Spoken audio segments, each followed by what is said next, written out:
Hi, everybody. Today is Friday, December 5th, 2025, and our dear friends, our brothers, let's put it this way, our great friends. The, Larry squared. the Aquarians we just discovered. We're all born in January. Yeah. So this is Ah. we're going to rename your show The Age of Aquarius. My Wikipedia says June, and I'll leave it that way. Yeah. I get birthday cards in June. Wow. Let me start. Please subscribe and hit like button, helping us reaching more people. And let me start, Larry, with you with the meeting. We know that Vladimir Putin is in India, and the way Mhm. that he was welcomed, it's somehow amazing to see. And he was talking about, he has mentioned that the United States is asking India to do something that they're not doing it. The United States as a country doesn't do it in terms of, buying nuclear fuel. And because the United States is buying it from Russia, but it's trying to put pressure on India not to buy it. Here is what Vladimir Putin said. As for India's purchases or purchase of energy resources from Russia, well, I would like to note, and have already mentioned this publicly once, the United States itself still buys nuclear fuel from us for its own nuclear power plants. That is also fuel, uranium for the reactors operating in the United States. If the US has the right to buy our fuel, why shouldn't India have the same privilege? This question deserves thorough examination, and we stand ready to discuss it. Touche, touche, touche. Yeah. Hypocrisy. Thy name art Donald Trump. Yes. Larry, how do you find the way that India is resisting the pressure from the United States? Because as a part of, we know how important India is for Russia Sure. in Well- BRICS and outside BRICS. Well, the entire premise of the U.S. effort to pressure India was based on a false assumption. It was that they assumed that India's economy was so heavily dependent on exports to the United States that, of course, we could use sanctions and further threats of more sanctions as a way to coerce India. I'm continually amazed at the stupidity of these people. I mean, people like Scott Bessent, he should know better. I didn't have to do a massive amount of research to discover that India's exports as a percentage of their GDP to the United States are about 5-10%. It would cause a little bit of damage, but not the kind of damage that would be caused if they stopped buying inexpensive oil from Russia, oil and gas, for God's sake. I mean, that would have a devastating impact on the Indian economy. The other thing, we're like the Alzheimer's generation, and not just Trump. I mean, Biden, yeah, boy, did he have it. Obama, George W. Bush, Bill Clinton, they have no sense of history and the relationships between India and Russia, which go back into the days of the Soviet Union. And in fact, within the whole context of the Cold War, it was Pakistan that was serving as a base for CIA operations into the Soviet Union. Well, the Russians haven't forgotten that, and it was India who was seen as a counterbalance to Pakistan back then. But the Russians and the Indians have always had very, very good, warm relations. And I'm just sort of amused watching some of the news coverage, like, oh God, Modi welcomed Putin. Yeah, that's like, yeah, let's applaud the fact that a dog meets another dog and sniffs his rear end. Okay, that's what dogs do. This is what India and Russia do. They're friends, for God's sake. So deal with it. The thing that's really sort of thrown a monkey wrench into this from the U.S. standpoint, the U.S. goal was always to destroy Russia and then go after China. Well, now Russia is playing the mediator, a mediator role between China and India, and the foundations of that conflict are actually starting to crack and erode. And with Modi and Xi dealing with each other. So, Russia's playing a significant role in the creation of this new world economic order. And if anything else, this was Modi given the middle finger to Donald Trump and his attempts to bully him. There's another element to it also, Neiman, a strategic element of primary importance, I think.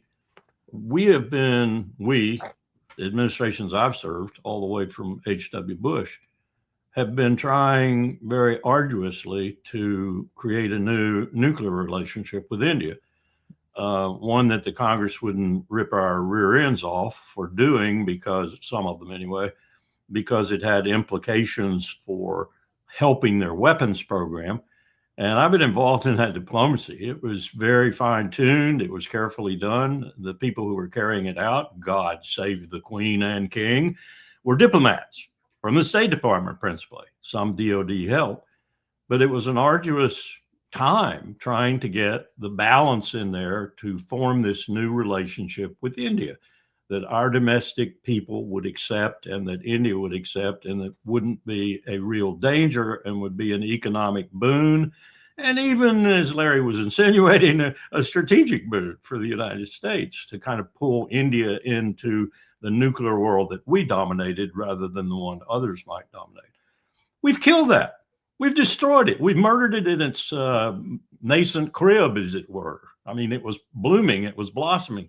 Evan Feigenbaum and Boucher and a couple of other people at State deserve great credit for having painstakingly worked for weeks on end, years on end, to get this accomplished. We've destroyed it. We've utterly destroyed it. I don't think that relationship will ever revive itself, because India, as Larry was insinuating or saying directly, has new vistas now. Vistas that are quite historic and quite old in many respects, if you know the history of Russia-India. But nonetheless, they seem to be closing doors on others now. And what we have done, as Larry also intimated, is force not just Russia and China together, two of the most powerful countries in the world now, but India as well. Yeah.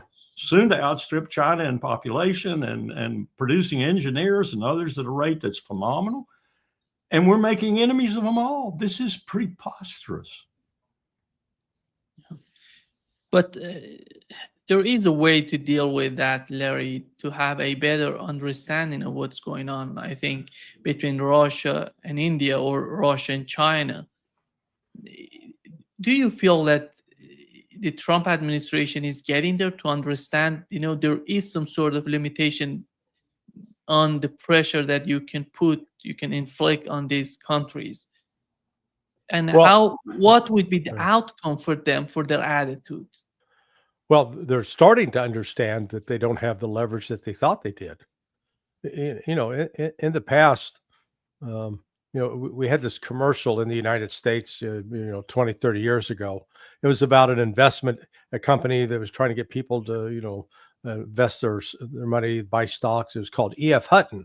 And the commercial went, "When E.F. Hutton speaks, everybody listens." And you'd have a crowd of people talking, and someone would say, "E.F. Hutton," and they'd all stop and look and listen. It was the United States thought it was E.F. Hutton, and it ain't no more. Nobody's really listening to us. And the talks, what took place between Putin and Modi, they were talking political cooperation, economic cooperation, military cooperation.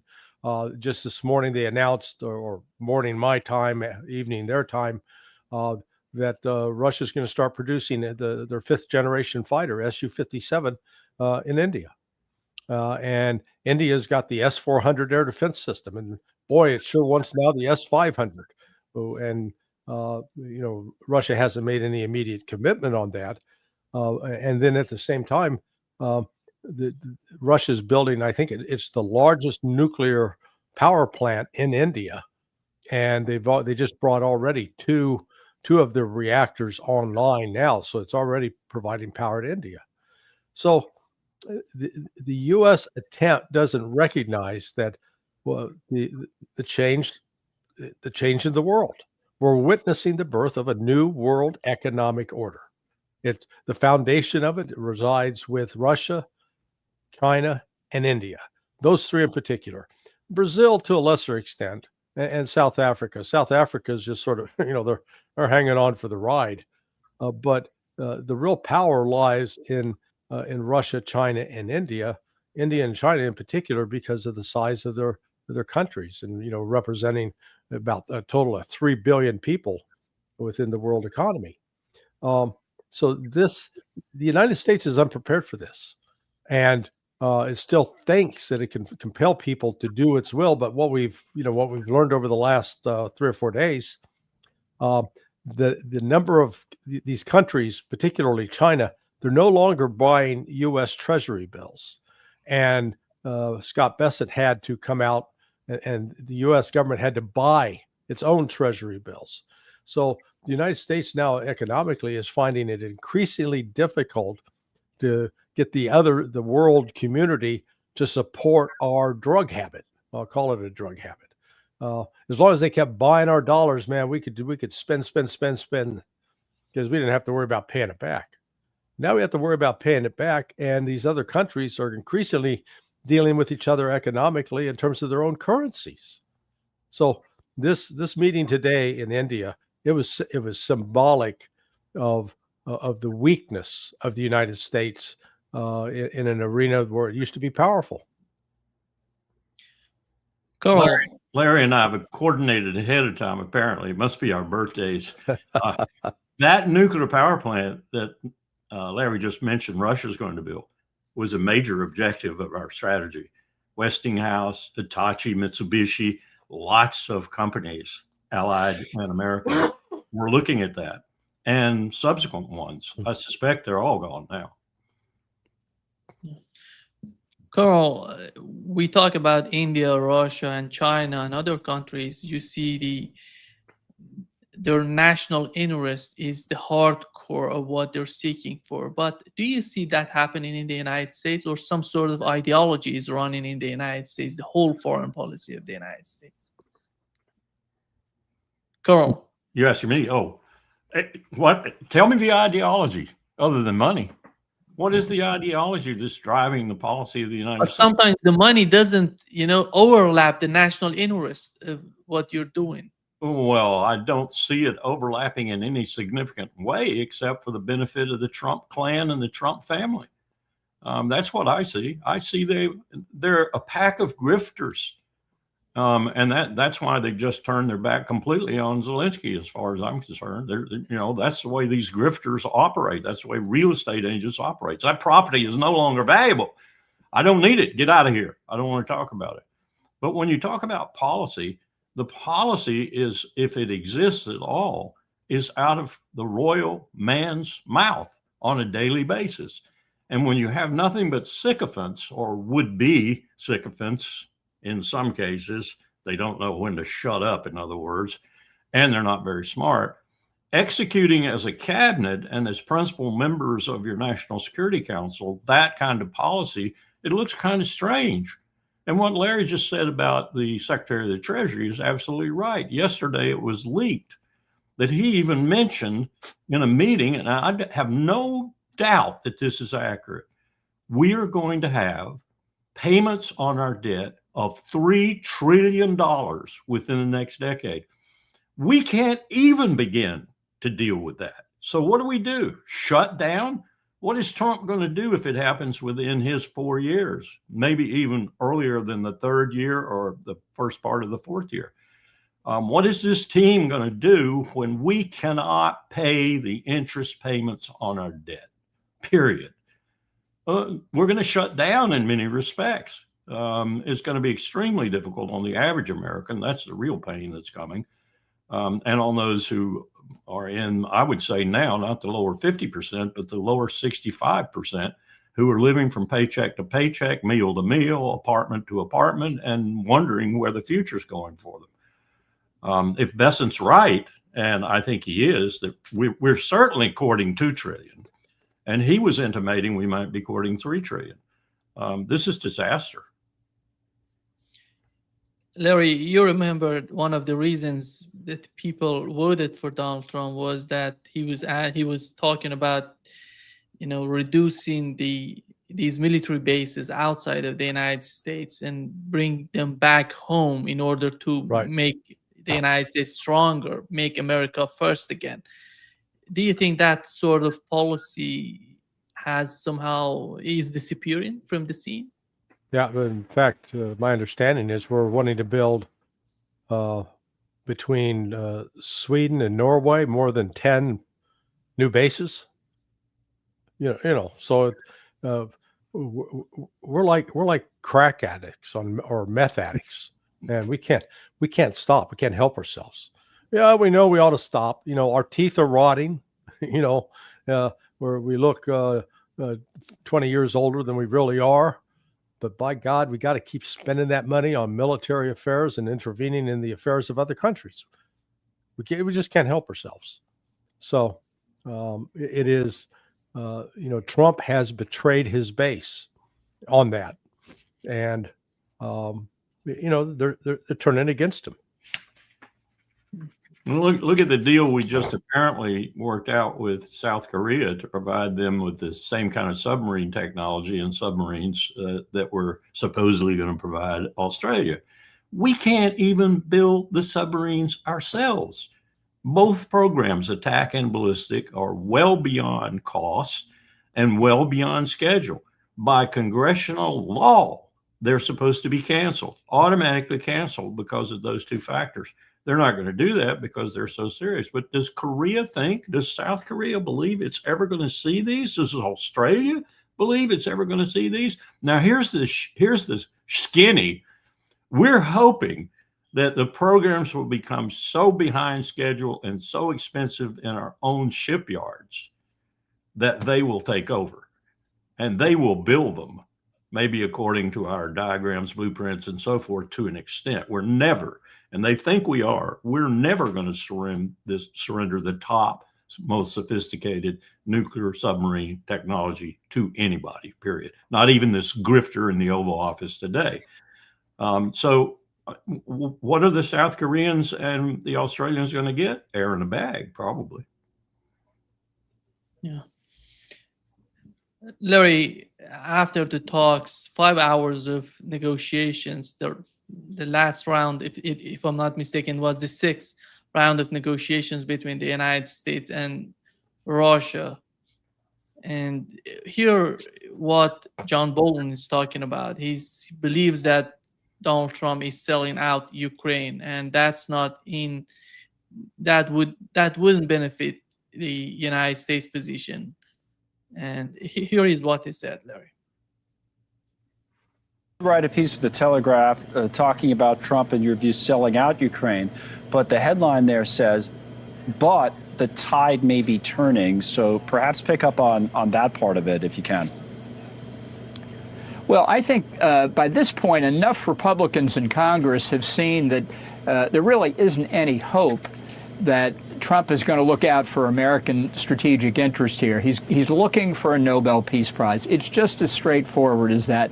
He doesn't care what the substantive terms of the agreement are, so long as he can declare success.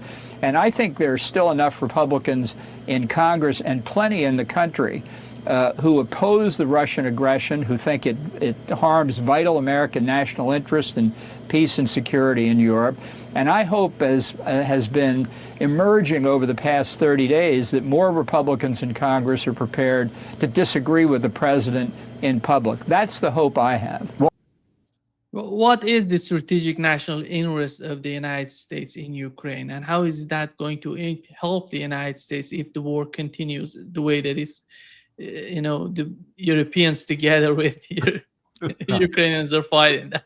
No, Colonel Wilkerson's wrong. Number one, there are a lot of members of Congress that are counting on those millions of dollars that Zelensky's siphoning off. So come on, they got to have retirement accounts too, So I have never seen so much delusional horse manure in my life. It doesn't matter what the U.S. Congress thinks or does. It doesn't matter what Donald Trump thinks or does. Russia is going to crush Ukraine militarily. The only way they can keep Ukraine intact as a semi-functioning nation is to negotiate right away with Russia and accept Russia's terms. This is not like you wanted to buy a new car and you've got all the money in the world, and you got a car dealer who's got new cars that he wants to sell. So you both come to the table with advantages and strengths, and so then you can actually negotiate. You can try to get him down in price, and he can try to maybe get you to buy some add-ons. But that's not what's going on between Ukraine and Russia. Russia has total advantage over Ukraine, and that advantage is only going to increase geometrically in the coming months. This war will effectively be over by the end of next year at the latest, perhaps sooner, because the losses that Ukraine is suffering, the advances that Russia is now making on the ground. I pointed out in a piece I put up last night, in just November alone, Russia has taken 701 square kilometers. Let's put that in perspective. Gaza is 350 square kilometers. So Russia has taken an area in 1 month that's twice the size of Gaza. Meanwhile, the Israeli military, supposedly one of the greatest armies in the world, have failed to conquer and defeat Hamas after 25 months in a territory that's half the size of what Russia's taken in just 1 month. And, the number of reasons for this, apart from the incompetence of the Israelis. I mean, they're vicious murderers, but as far as being competent military personnel, they're an undisciplined lot. Russia's just the opposite. And the advantages that Russia now has with personnel, their total ground forces have grown. They were about 300,000 in 2022 in February. They're now about 1.5 million. So they now have the manpower, the depth to push offensives on multiple axes of attack. And the West and Ukraine can't do anything to stop it. And so that's, listening to Bolton talk about this, go ahead, pass whatever resolution you want.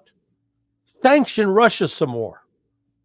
How did that work out so far? It strengthened the Russian economy and convinced the Russians we don't need the United States. And as far as the strategic relationship with Europe, name one thing beyond blue cheese and champagne that Europe is good for. They don't provide critical natural resources to us. I mean, there's not a single thing anymore that the United States needs Europe for. Europe is like that obnoxious freeloading relative that comes to live with you and not pay rent. That's Europe. Nima, you're a media type, right? You'd admit to that. Ask yourself a question. Why the hell would you have one of the United States' leading neoconservative, self-admitted neoconservative, raunchy neoconservative? Why would you have him on other than to spark the kind of controversy that they were looking to spark? I mean, that's like having Lindsey Graham on. It's like having Marco Rubio on, except Marco Rubio comes with the imprimatur of being Secretary of State. God forbid that she should ever exercise that in a significant way. Why would you have him on? Why would you even listen to him? He is saying what Lindsey Graham and other people like him wish were happening. Now, I think the Republicans in the Congress, reprehensible that some of them are, along with their Democratic colleagues, and chicken shits that they are, par excellence, are nonetheless awakening to the fact that the neoconservatives in particular have really fouled everything up in this country. And there are even some of them who are trying to figure out a way to counter them, people like Bolton and even Rubio. I hope they succeed. I hope they gather some strength and succeed. And there are Democrats who would join them. Not a lot, but there are some people who are showing signs of real legislative life in that moribund body. Yeah. And that would be very beneficial for the country if they suddenly did. Today I talked with Ambassador Chas Freeman. The point that he was mentioning is that Europe is trying to buy the U.S. weapons with the money they don't have. The United States is going to sell them the weapons that they cannot produce. And Ukrainians going to use those weapons, imaginary weapons, with the soldiers they don't have it. But after all, Larry, what's the plan on the part of Europeans? Because I don't know if you've heard that Merz is desperately trying to use the Russian frozen assets to send them as loan as something like that to Ukraine to use them against Russia. Yeah. You used a funny word there. Plan? They're not planning. Are you kidding? They're making this up as they go along. This has not panned out as they had anticipated. Back in February of 22, I've heard Alexander Mercouris of the Durand describe, he said that there was a NATO meeting there right after, Putin launched the special military operation. And the NATO country, they were giddy with joy because they really thought, oh, by God, we got those Russians now. We're going to put sanctions on them. Their army's terrible. They're going to lose. We're going to win. Yay! And now, 4 years later, they're looking around going, did anybody get the number of that truck that just ran me over? They have been completely squashed. So they have no plan. And let's put something in perspective. Again, if you want to call it a plan, they want to put long-range missiles into Ukraine so Ukraine can strike deep into Russia and take out its refineries and shut down its weapon production facilities. We now have 46 months of evidence of what happens when Russia fires Kinzhals, Iskanders, go down the list of various missiles and drone attacks on factories, facilities, munitions storage plants, etc., across Ukraine. They've been hitting it, and particularly over the last 12 months, almost every day. Now, that hasn't caused Ukraine to collapse yet.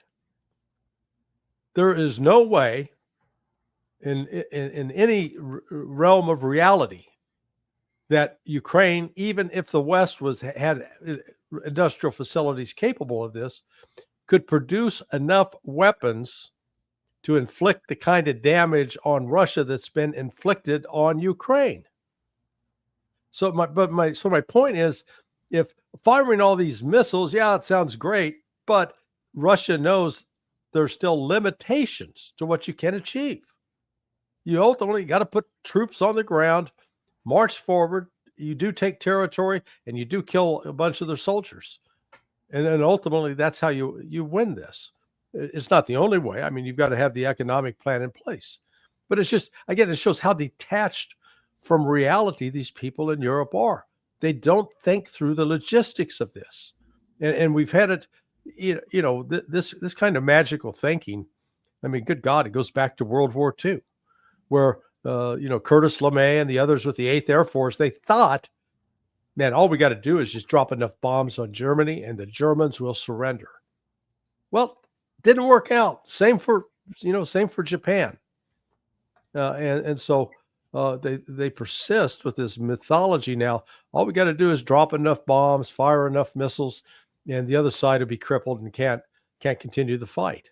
And we've got ample evidence. We can look at Ukraine. What Ukraine has been beaten up badly, but they're still standing. And Russia recognizes that they're going to have to, push them into the Dnieper River, and they're going to take more territory before this is over. Yeah. Colonel, we had Vladimir Putin talking about if Ukraine continues with these terrorist attacks on Russia and Russian tankers, oil tankers, they're going to disconnect Ukraine from the Black Sea. Specifically, he's talking about maybe capturing Odessa, Nikolaev. I've always thought that that would be a smart move by Russia, really, from a military point of view, perhaps not from a political point of view, but from a military point of view, to own the whole northern rim of the Black Sea. Let me back up to what Larry was saying, and let me reinforce it a little bit, if I can. If you look, well, John Mearsheimer is giving lectures on this, but he's giving lectures at the esoteric level. If you come down a level or two, you look at the old argument between a maritime power and a land power. And there is no example of a land power on the face of the earth as hugely difficult to deal with as Russia. None whatsoever. When people talk about their weak Navy and this sort of stuff, they don't understand history. They do not understand history. Even if Ukraine and these morons from NATO and Washington and the Pentagon, who are advising people and acting on their own advice, even if they had succeeded, even remotely, in sort of defeating Russia in the opening stages, what would Russia do? The same thing they have done in the past. They pick everything up and move it to where you couldn't even hit it and then fight you from there. And then again, and fight you from there. And then what are you going to do? Bring Japan and Korea in and hit them from that end? We got a prime minister that's talking about that in Japan now with regard to China. Disaster that would be. But this is absurd what these military people try to do with Ukraine. And that truly worries me, because we have those same military people or their successors dealing now with this situation with regard to Venezuela. These people don't know strategy, don't know how to execute strategy, don't understand how to advise the president. He is naked in his Oval Office at all. They just go along with it. And these people who are being resurrected, oh, this admiral is tremendous. He's got a great reputation in the special operating forces. That means nothing. That means he's a tactical shit. That's what it means. He doesn't understand strategy. He doesn't understand policy. We have no one in the United States military.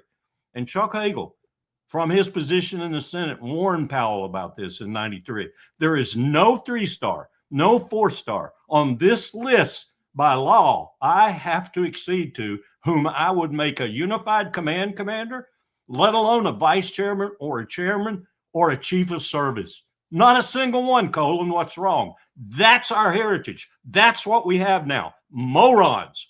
And Hegseth leads the pack. Yeah. Yep. Can't argue with that. Amen. My Aquarius coming out. Yeah. Larry, do you think that Vladimir Putin said that they're dividing 28 points in 4 packages? What if you were to do that in your mind, in those, we have the issues with Ukraine, the issues with the Europeans, with the United States, and the whole security architecture of the region, if we assume that. And what is the priority of Russia as we talk today? Well, what took place earlier this week in Moscow with Witkoff and Kushner. This Kushner and Witkoff were, let's call it, on the tactical level.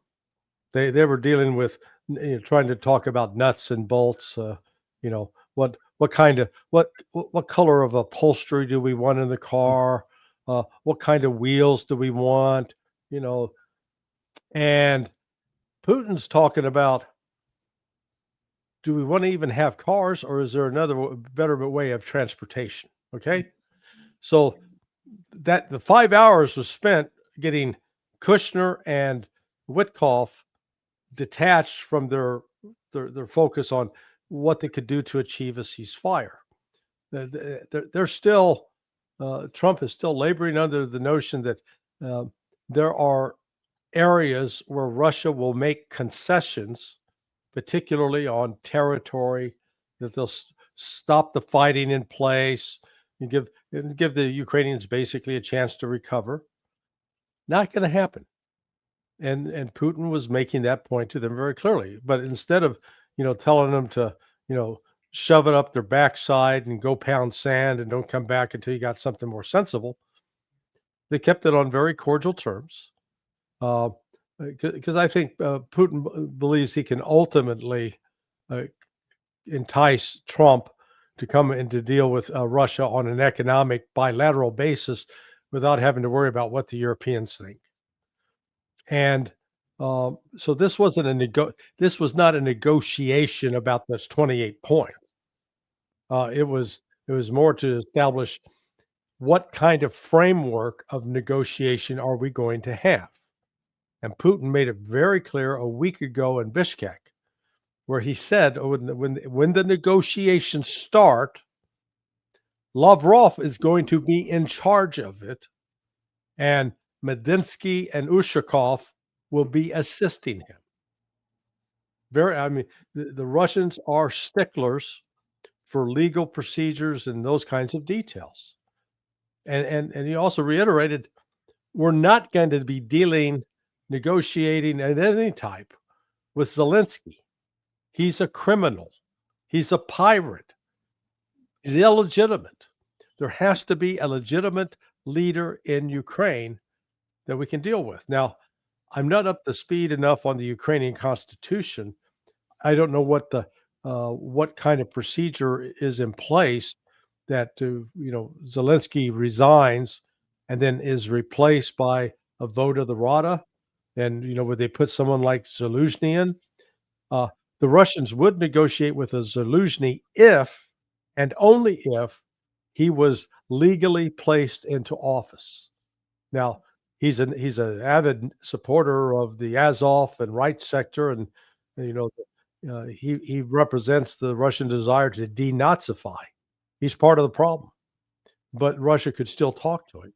So this is more or less about getting Kushner and Witkoff to fully understand the Russian position. They've got to come back and communicate that to Donald Trump. And I find it fascinating that we've not really seen any leaks from the Trump side about what came out of that. And they're not even trying to play the spin game. Because I think they now realize Russia holds the cards. Trump told Zelensky that he didn't hold any Trump cards. Well, Donald Trump doesn't hold any Trump cards either. Putin does. And I think maybe Trump and his son, at least Witkoff and Kushner, recognize that. I just heard this morning. I guess it's accurate. I think it was a reputable source. I can't remember what it was, but that he just canceled officially the meeting with Zelensky too. Oh, really? Yeah. Not going to have a meeting with Zelensky. That's a signal. But I was going to say, there's always, as we used to say in the military, the 13-cent solution. Can't say that anymore because high-powered ammunition is about $1 a bullet now. Colonel, how do you see the communication between the Trump administration and Europeans? We know that today, as we talk, Macron is in China trying to, convince the Chinese, as Olaf Scholz was trying to do when he was the Chancellor of Germany. They're trying to somehow convince Chinese, or maybe show that Europe can, have a better relationship with China if they help the case of Ukraine. How do you find the policy of China, or do you see any sort of change coming to their attitude, or they're going to continue with the same, policy as we've seen so far? That's not going to wash with Xi Jinping or the Politburo or anyone in China of official note, Wang Yi, the foreign minister. It's just not going to wash. China would like to have better relations with Europe and has said so repeatedly, and feels like the impediment to that is NATO and the United States, because they understand that U.S. strategy was to weaken Russia and then go for China with NATO assistance. It was going to, I actually heard a couple of people in the Pentagon say it was going to be a NATO war against China. It wasn't going to be just the U.S., regardless of where it started, in the Taiwan Strait or wherever it might start. There was going to be a NATO U.S. war. I was briefing a sitting senator of the United States on other issues, and that senator said back to me, I just made it, we were telling her how weak we were in the South China Sea in reality. That senator had just had a tour of the entire region, including Taiwan, Japan, Manila, and I think dropping down into Australia, if I recall, and she'd been to Guam. Uh-oh, I gave her away. And she said to us, I've just had this tour. You're wrong. You're absolutely wrong. We're powerful in the region. We have allies that have surrounded China. We're powerful. I wanted to say, Manila? That's how brainwashed they are. They are truly brainwashed. The general I was with and I tried desperately to unwind her brainwashing at least a little bit, but I don't think we were very successful. But they are brainwashed. They think we're still who we were, for example, in 1989. Yeah. When we peaked in terms of our military power and really peaked in terms of our allies who had commensurate or reasonably good power to add to our arsenal. No longer true, as Larry's pointed out. NATO is a weakling, really, in the military world. And beside Russia and China, they are truly weaklings. So we're playing a game of bluff without much in our deck. Yeah. Larry, here is what Starmer said about China. Oh, I just can't wait. No transformation today carries greater consequence than the rise of China. It is a nation of immense scale, ambition, and ingenuity, a defining force in technology, in trade, and global governance. So our response will not be driven by fear, nor softened by illusion. It will be grounded in strength, clarity, and sober realism, in line with our wider international approach and guided by our conviction. And until I met President Xi last November, there had been no leader-level meeting at all for 6 years.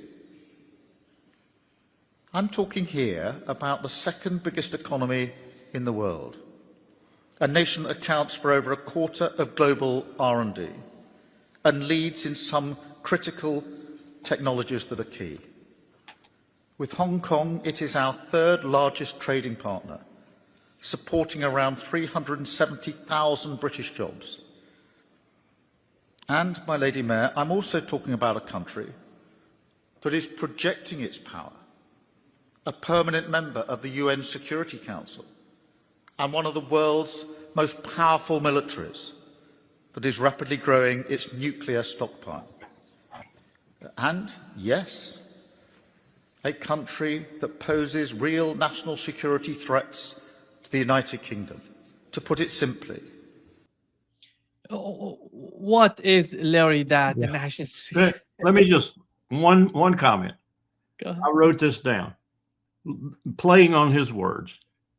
With no real strength and an abundance of illusion.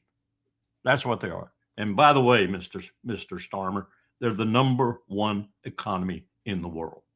Not the #2, the #1. In almost any indicator that counts you want to look at, from purchasing power parity to what they are doing in the world of technology, they are so independent now in terms of the critical minerals and other things that we need, that they are actually having problems supplying their own industry with these things. And that's the reason they're not giving them to us, not tariffs, not payback, because their industry is so damn successful that they've outstripped the resources that China can provide. That's why they are the #1 economy in the world, with 1 million charging stations to our 22,000. Yeah. Larry, their ego is writing a check that their body can't cash, and that's why they want the United States to do that. Yeah. Well, you remember those little dogs that Queen Elizabeth always walked around with, the corgis? You know, they're completely useless. They're very affectionate, but they're useless. The only thing they're good. The only thing they're good. Say what? The Queen used to have one or two. Yeah. You know, the only thing they're good for, you can put them out as bait, and the eagles will come down, pick them up, fly off with them. That's England. England's a bunch of corgis, and the Chinese don't particularly like dogs. There's, you know, China is the third largest trading partner for the UK, but not from China's standpoint. And as Larry correctly noted, China is number one in the world economy, US number 2, India number 3, Russia number 4. Who's not on that list? Oh, yeah, that's the UK. Their economy is so small and irrelevant to global affairs. Starmer, they don't matter anymore. That's a shocking thing that the English are struggling to come to grips with, but they no longer matter.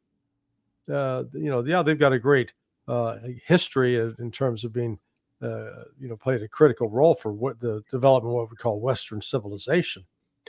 But that whole Western civilization thing is being discredited, and certainly being left behind in the dust as Russia, China, India really are forging a new history. And, the only thing was, what national security threat does China pose to the UK?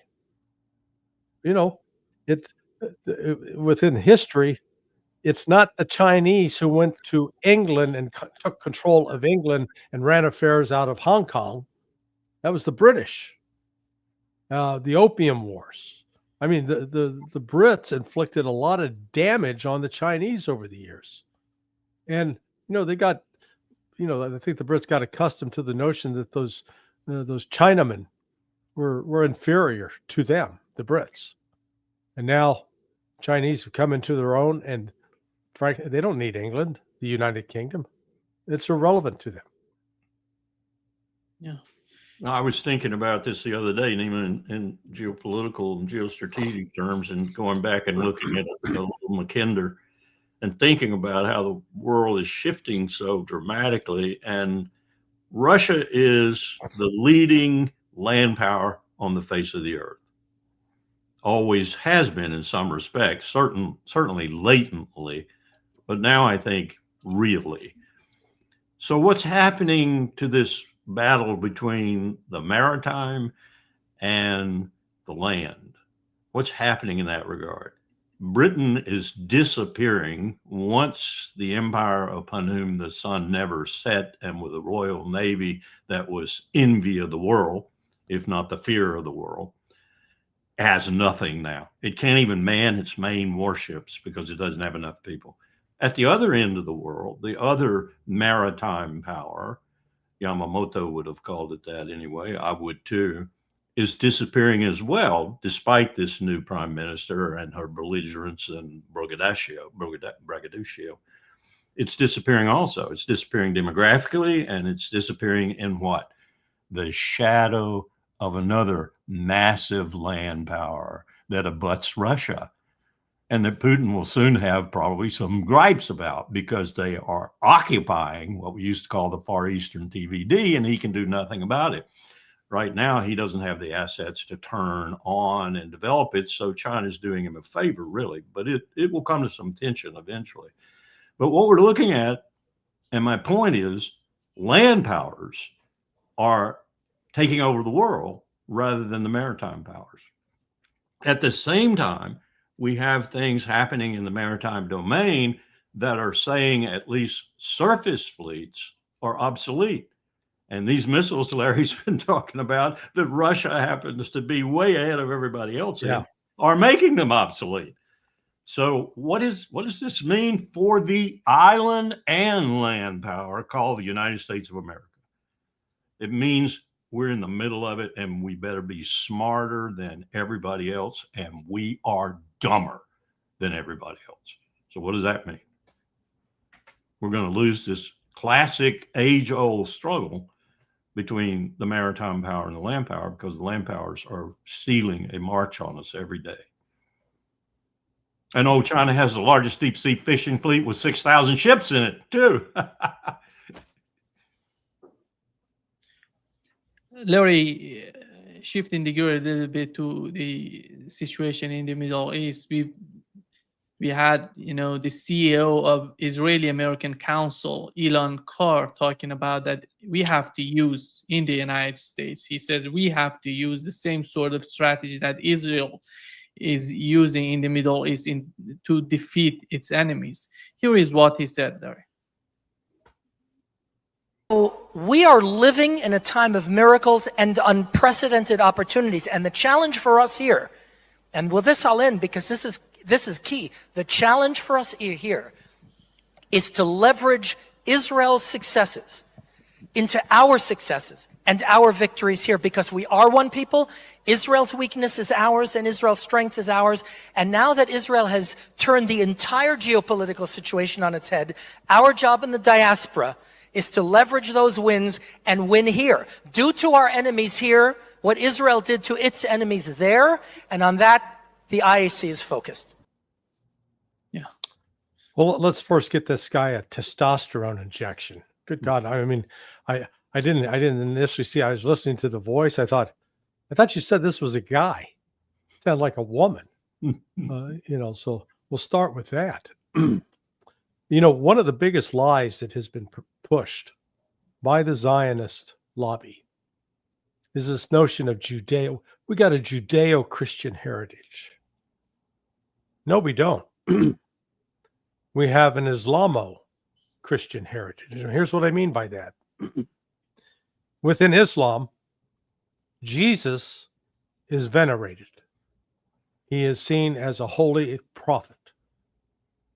His mother, Mary, is within Islam recognized as the greatest woman ever. There's, I think, the chapter in the Quran. She's the only woman that figures prominently, I think, in the Quran. What about Judaism? How does it view Christianity? Jesus is a nobody. Some of the Talmudic writings, and there's some argument about this, but basically it talks about Jesus being boiled in a pot of excrement, and that Mary was basically a whore. She got pregnant and tried to pretend it was God. So the reality is Christians share nothing with Judaism. Christians have more in common with Islam. And yet the lie is continually pushed about, oh yeah, those Islamists, man, they want to kill all Christians.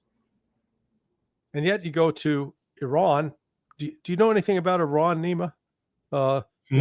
In Tehran, there's still I think the oldest Jewish community in the world still lives in Tehran.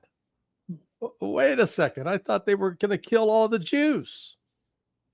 So this effort to link Judaism and Christianity, and then to use the Christian pretext is, well, if you don't support Israel, you're not a good Christian. That crap. That's dying now. That's why this guy's a little shrill in his comments, right? Because the strategic picture is now changing. Israel's ability to buy the United States, they don't have enough money now, and the under 40 crowd. And I just literally, before we came on air, there is a DGSE officer who has come out. I mean, his face is blacked out. Now, all I can tell you, if this report, if this is a legitimate person and this report is true, it is shocking, because what it points out is French DGSE is working with the Israeli unit 8200, and they're planning to assassinate Candace Owens. Wow. And the reason, why would the French and the Israelis cooperate on that? Well, one, Candace Owens is calling out Macron's, wife, as claiming that she's a he. And what we do know factually is Macron's current wife was a school teacher in late 30s or early 40s, fooling around with a 15-year-old boy, which in most countries is called statutory rape. So you got that. And then Candace Owens anti-Zionist stance has got the Israelis riled. So, if that's true, that's just going to throw another log on the fire. And like I said, the fact that this DGSE, his face is blacked out, voice altered, still trying to protect himself. But if that's true, that's going to add a whole nother dimension to this of Israel's got more than just a PR problem to worry about. Yeah, this is an interesting argument. I usually don't like to get involved in religious arguments because I'm not a very religious person, but it's a very interesting argument from a historical point of view. Christ was a repudiation of everything the Jews stood for, even though he was a Jew. He was a total repudiation of it. The only time that I can find in the literature that he ever lost his temper and truly got angry was when he went into the temple to go after the Pharisees and the Sadducees who were cheating people, usury out the ass. He repudiated the Jewish culture. And the New Testament is a repudiation of the Old Testament, which Ted Cruz uses to justify national security policy for us, the height of absurdity. And it was only Vatican II before, not that far back, where the Catholic Church decided to forgive the Jews for crucifying this man who repudiated their society. We forget all of this. And people call me an anti-Semite tomorrow morning. Great. I accept the charge. I'm not an anti-Semite. I'm a realist who says you are screwing up once again, as you have screwed up throughout your history, from Nebuchadnezzar's sacking of your temple and putting you in the wilderness for 40 years to everything that has happened to you. That's not anti-Semitic. That's a recitation of your history. And you have spent billions to try and change that history.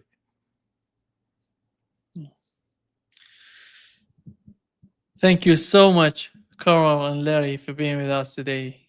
Great pleasure, as always. Hey, we didn't solve the problems of the world, but by God, we identified some. All right. Take care. Thank you so much. See All right. you. Bye-bye. I'm on. Thank you. Exactly. Bye-bye.